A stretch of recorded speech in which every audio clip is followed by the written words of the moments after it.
News 2. Hi, I'm Coyote McCloud. You know, if you can't be around a TV, you can still get your News 2 Storm Tracker weather forecast throughout the day. Every day on Oldies 96.3 WMAK. Storm Tracker shows a little bit of action off to the west and south, and that's about where I think we'll see it tonight. Looks like a dry weekend. All right, thanks, Lisa. And we'll see you back with more news at 6.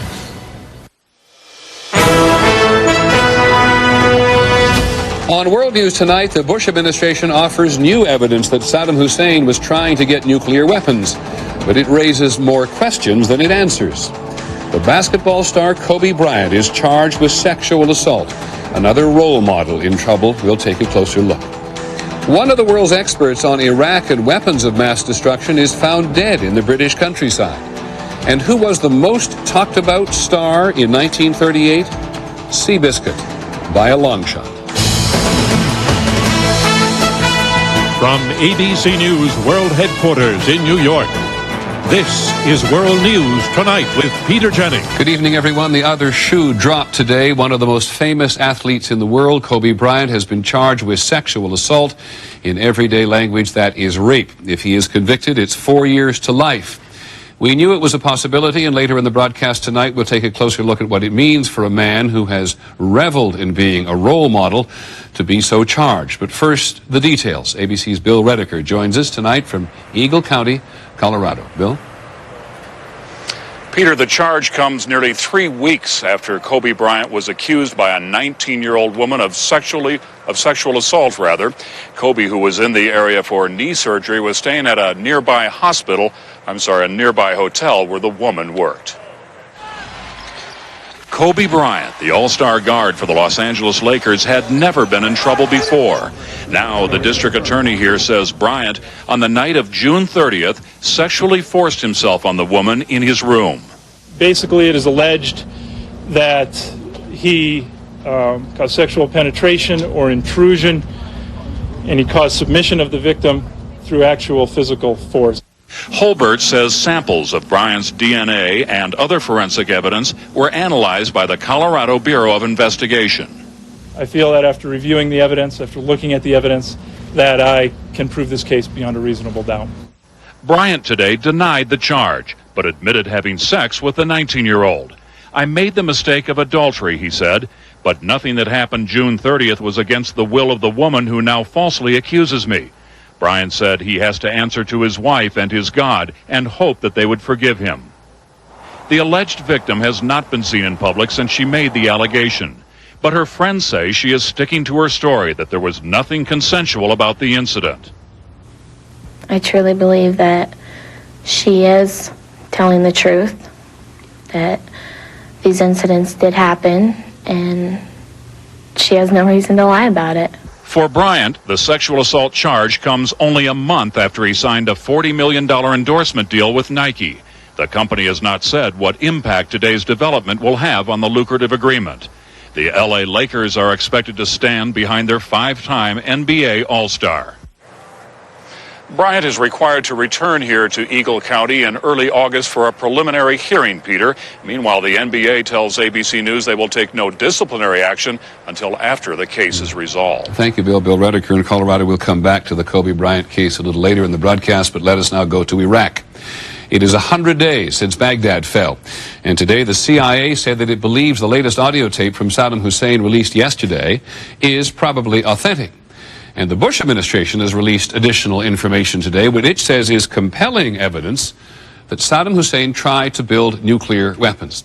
This comes after nearly 2 weeks of persistent questions about why the president used a piece of evidence to justify the war, which was bogus. A senior administration official told reporters today, including ABC's Terry Moran, that the president was not a fact checker. Terry's at the White House tonight. Terry? Well, Peter, the White House is trying to bolster the president's claims that Iraq was a threat to the United States by releasing some of this classified intelligence. But the documents show that the United States government was far from unanimous on the question. The White House declassified portions of the National Intelligence Estimate, which represents the consensus assessment of 6 intelligence agencies. On Iraq, the document concluded, in the view of most agencies, Baghdad is reconstituting its nuclear weapons program. That was the message the administration wanted to communicate before the war. It is seeking nuclear weapons But the president never told the country that there were sharp disputes within the U.S. intelligence community about the evidence backing up that claim. On the key question of whether Saddam Hussein was trying to buy uranium in Africa, the declassified documents show State Department intelligence analysts denouncing the claim as highly dubious. Nevertheless, White House speechwriters included it in Mr. Bush's State of the Union speech in January. Aides today said an early draft of the speech included a blunt accusation against Saddam Hussein. We know that he recently sought to buy uranium in Africa. That was changed to this. The British government has learned that Saddam Hussein recently sought significant quantities of uranium from Africa. The change, aides say, was made to lend credibility to the claim by providing a public source for it. Mr. Bush made another charge in that speech. Our intelligence sources tell us that he has attempted to purchase high-strength aluminum tubes suitable for nuclear weapons production. But the documents declassified today reveal that technical experts at the Department of Energy, the key agency on the matter, found the president's claim unpersuasive. The senior White House official said today the president himself was unaware of the doubts and dissension within the intelligence community about his claims. He was trying to communicate the big picture, which they stand by, that Saddam Hussein's Iraq was a threat. He was not, and this is where that line comes in, Peter, a fact checker. Thanks, Terry. Terry Moran at the White House. Now, there's a major mystery in Britain tonight about the fate of a man who was one of the government's leading experts on Iraq's weapons program. Police found the body of a man they believe to be David Kelly near his home in Oxfordshire, not far from London. He was at the center of the dispute about whether the government inflated the intelligence to justify invading Iraq. ABC's Hilary Brown reports from London tonight. David Kelly was last seen yesterday as he set out for a walk through the rolling English countryside that he loved. A body matching his description was found 2 miles from his home. Kelly was a senior advisor to Britain's defense ministry on weapons of mass destruction. He'd been a UN weapons inspector in Iraq for 7 years. This Tuesday, he was under fire, summoned to testify before a parliamentary committee about allegations that he was the source for a news report by the British Broadcasting Corporation that questioned the government's credibility. My belief is that I'm not the main source. The BBC report said that the government of Tony Blair had hyped its intelligence on Iraq's weapons of mass destruction to claim, falsely it turns out, that Iraq could deploy biological and chemical weapons in 45 minutes. The story set off a political firestorm in a country where most people oppose the war on Iraq. Kelly told his employers that he talked to the BBC.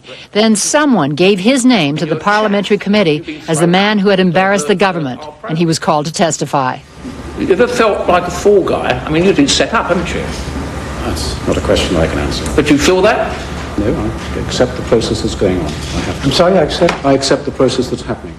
The experience seems to have distressed him. And then you see your name through the paper, you have journalists pursuing you, you're worried about going home. These are very, very difficult things to put up with if you're not trained for it.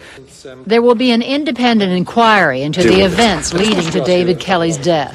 And that could be yet another crisis for the government of Tony Blair. Hilary Brown, ABC News, London.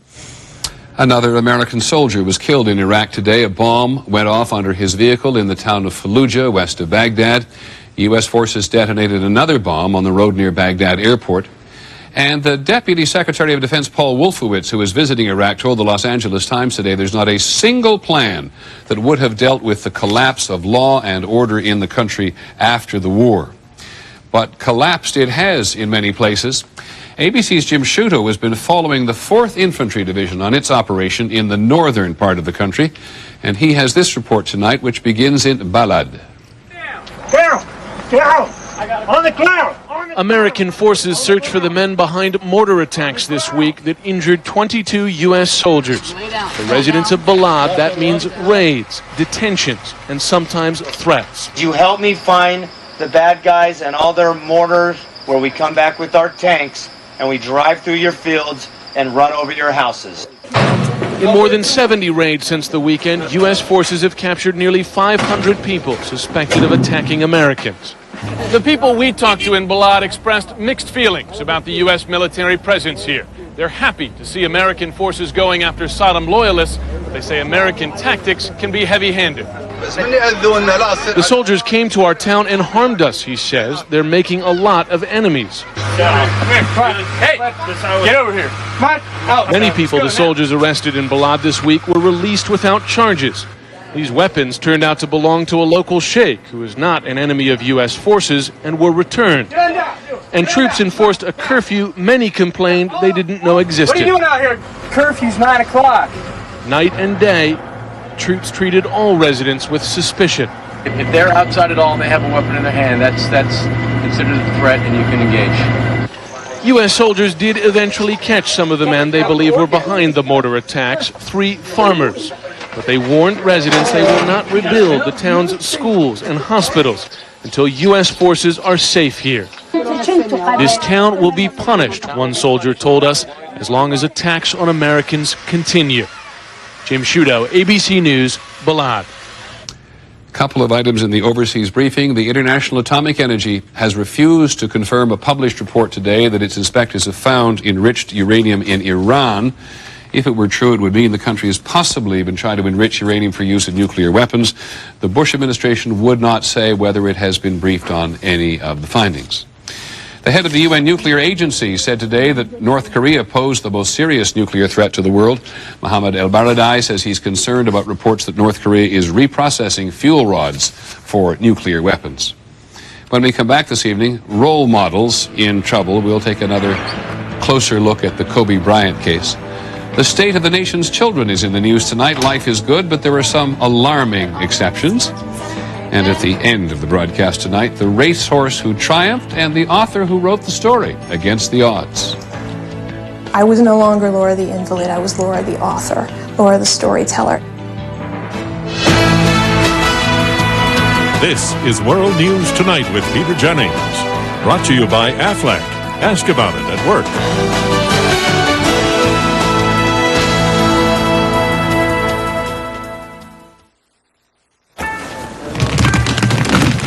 Oh, look, it's the guy who falls.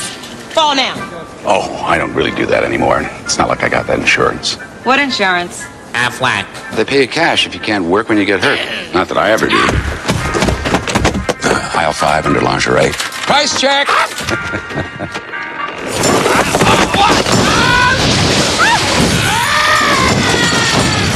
Aflac. Ask about it at work. Aflac.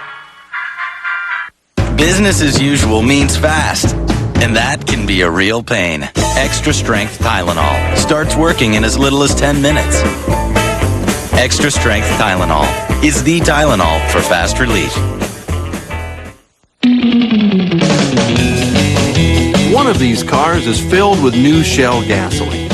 The gasoline specially formulated to give you better mileage. In fact, we have tests to prove it. So, if you took these 3 cars on an identical journey, new Shell gasoline would help one of them go farther.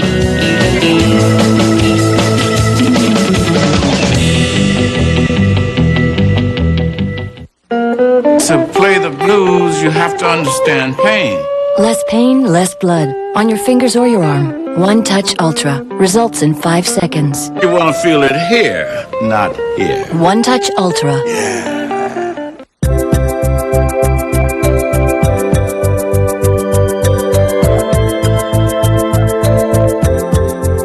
Imagine if you could always have this much personal space. Avalon, the most luxurious sedan we've ever created. 'Cause I can't stop loving you. No, I can't stop loving you.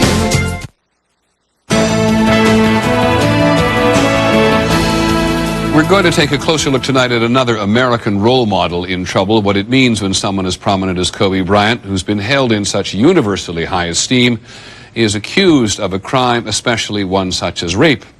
And Kobe Bryant is an athlete who has very publicly embraced his status as a role model. Here's ABC's Bob Jamieson.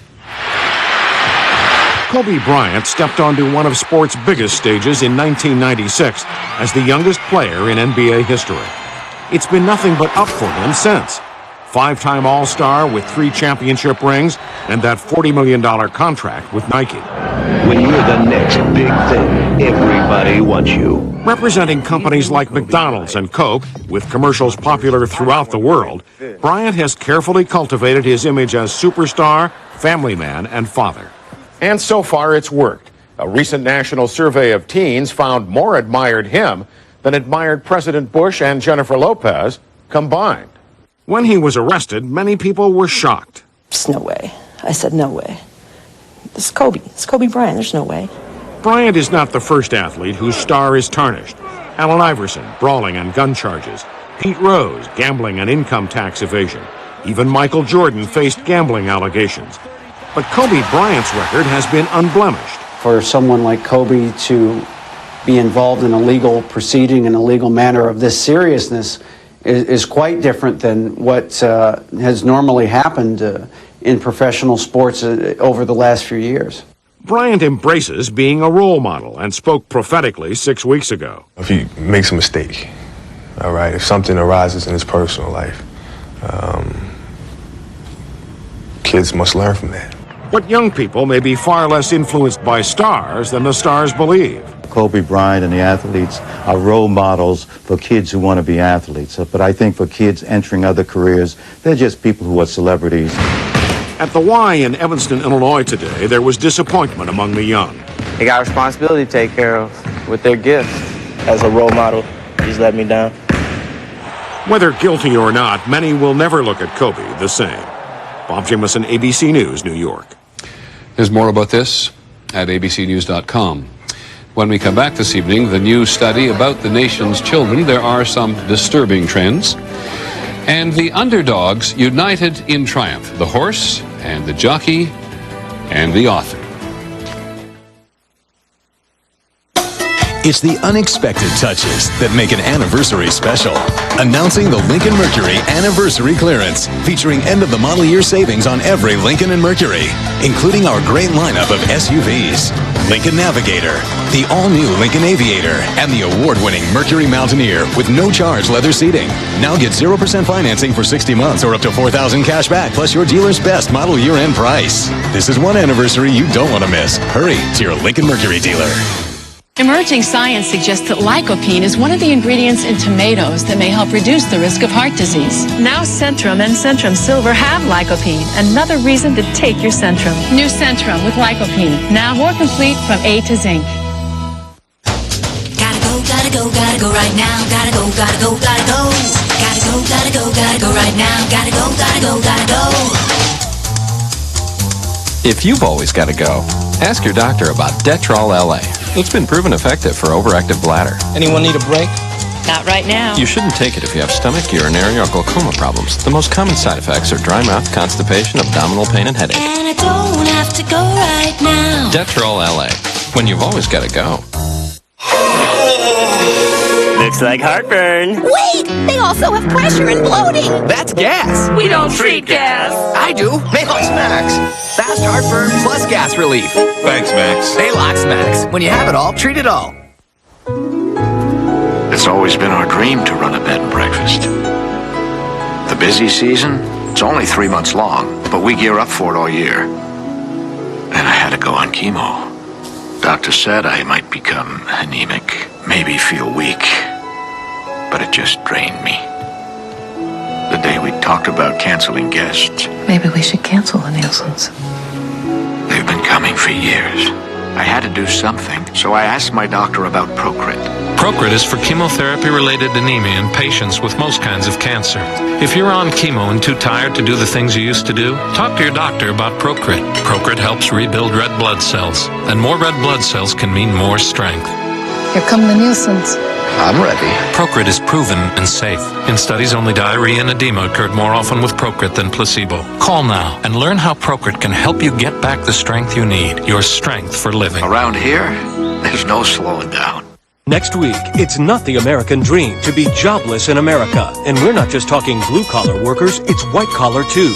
VPs, managers, high-powered execs still losing jobs. But there are jobs out there, and we'll tell you where on World News Tonight. The government released its annual report today on the state of the nation's children. It shows that in many ways they are leading better and healthier lives, with some worrying exceptions. Here's ABC's John McKenzie. Harriet Neely is a healthy, energetic 8-year-old. Just one of the 72 million American children reflected in the data released today. Not until this report has the data been put together in a composite to really give you an overall picture of how kids are doing in a wide variety of areas. The government statistics show that teenage smoking continues its steady decline, down to 17% of 12th graders who reported smoking at least once a day. The rate of teenagers giving birth is also down to 4.5% of girls 15 to 19 years old.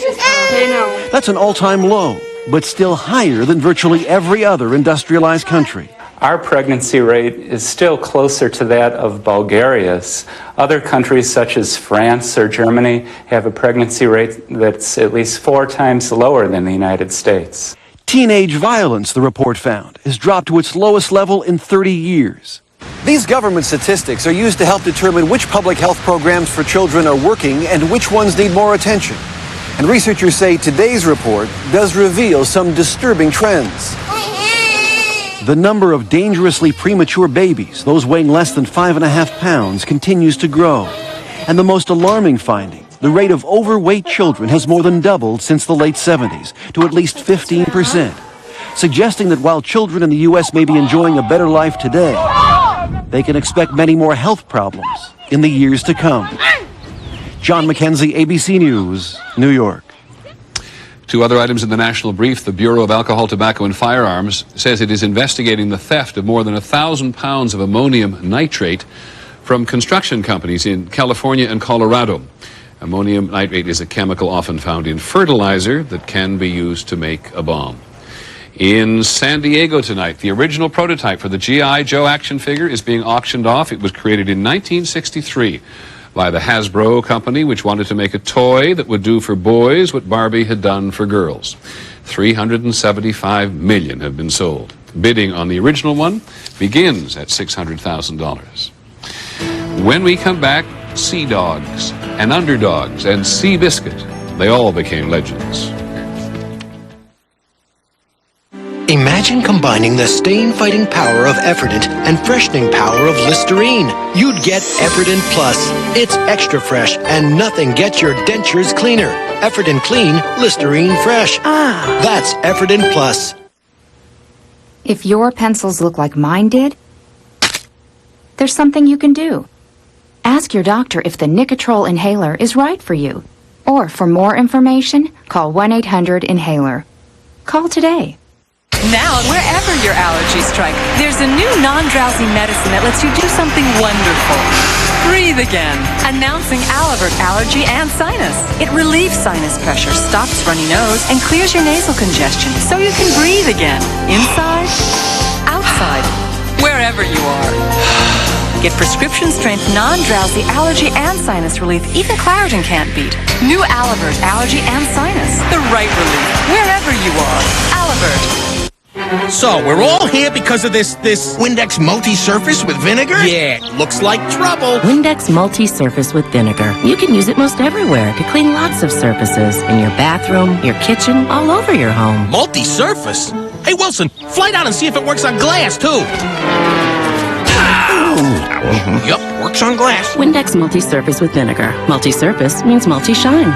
For a wipe with the power to handle tough cleaning jobs, reach for new Windex vinegar wipes. Yep, this is going to be fun. An 8-hour flight with a screaming stiff neck.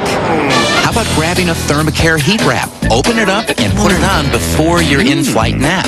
It gets warm and stays warm for 8 hours, deeply relaxing tight muscles. So circulation flows in, helping pain flow out. Hey, by the next time zone, you'll be upright and out of sight. Yes! All day long. Thermacare heat wraps. Wrap yourself in relief. This summer, take it to the limit. Put the pedal to the metal. GM presents Summer Drive 2. Up to $4,000 cash back. Or 0% APR. maybe we've gone too far. Summer Drive 2, the max.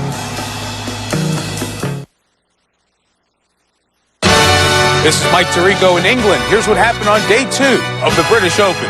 Davis Love III is the leader headed into the weekend, while Sergio and Tiger are still in the hunt just a few strokes behind. Join us late night for our highlight presentation, and don't forget to watch the action this weekend on ABC Sports. Finally this evening, Triumph of the Underdogs. Who does not love such a story? It's pretty hard to miss the advertising these days for the forthcoming movie Seabiscuit. It's already been a great book by Laura Hillenbrand. It's about the legendary racehorse who so totally captured a nation's interest 65 years ago, just as the world was about to go to war. Here's ABC's Bob Brown. Movie producers were bidding on Laura Hillenbrand's story before her book came out. They knew it needed no embellishment, even by Hollywood standards. Seabiscuit was a classic underdog, a short, unattractive racehorse ridden by a down-and-out jockey. Together, they electrified a nation in the midst of a depression. On the turn for the home stretcher. The Biscuit takes command. Seabiscuit wins by a length. He was actually the #1 newsmaker of 1938. Roosevelt was second and Hitler was third.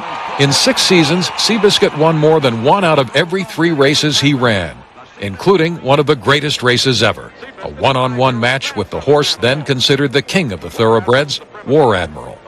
To apply a modern term to Seabiscuit, he was a trash talker. Well, Seabiscuit, you going to beat War Admiral? Attaboy. He didn't want to just win. He wanted to kind of rub his opponent's nose in it. What is just as remarkable as that epic comeback story is the story of how Laura Hillenbrand painstakingly assembled the details of it for her book. She suffers from a devastating condition with no known cure called chronic fatigue syndrome.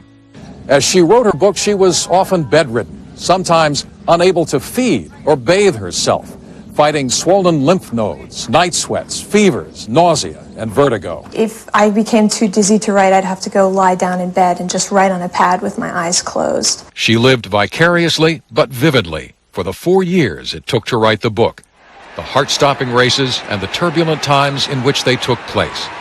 If the story was about beating impossible odds, so was the telling of it. I felt like I was redefining myself completely. I was no longer Laura the invalid. I was Laura the author, Laura the storyteller. This is part of Laura Hillenbrand's description, written from within the apartment she couldn't leave, willed back to life from her mountains of research. The horses stretched out over the track. Their strides, each 21 feet in length, fell in perfect sync. They rubbed shoulders and hips, heads snapping up and reaching out together, legs gathering up and unfolding in unison. They ripped out of the backstretch and leaned together into the final turn. Seabiscuit wins by 2-1. Bob Brown, ABC News, New York. Bob has also been working on this story for 2020, and he has a longer, every bit as exciting report later this evening at 10 p.m. Eastern Time. That's our report on World News Tonight. Have a good weekend. Good night. For the latest video highlights, log on to America Online. Keyword ABC News. Or go to abcnews.com.